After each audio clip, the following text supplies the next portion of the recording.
શું કાર્યક્રમ રાખવામાં આવ્યો? આજે અર્પણ વિદ્યાલય ખાતે અમારું જે શક્તિ કેન્દ્ર છે ત્યાં મોદી પરિવારની સભા રાખવામાં આવી છે. અલગ અલગ દરેક વોર્ડમાં શક્તિ કેન્દ્ર દીઠ મોદી પરિવારની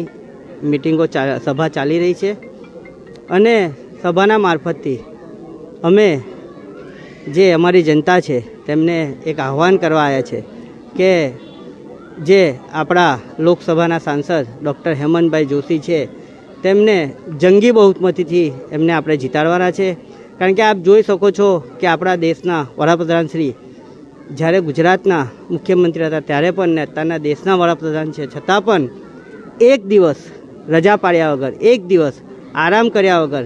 આ દેશનો જે આ દેશને પોતાનો પરિવાર માને છે, આ જનતાને પોતાના પરિવારના સભ્યો માને છે અને પરિવારનું જીવન ધોરણ કઈ રીતે સુધરે, ગરીબ હોય, યુવા હોય, મહિલા હોય કે ખેડૂત હોય, આ લોકોનું જીવન ધોરણ કઈ રીતે ઊંચા હોય એનું સતત પ્રયત્નશીલ રહેતા આપણા વડાપ્રધાન શ્રી નરેન્દ્ર મોદીજીના જે કાર્યો કરેલા છે એ જન સુધી પહોંચાડીને વધુમાં વધુ મતદાન થાય એનું આહ્વાન કરવા માટે આવેલા છે.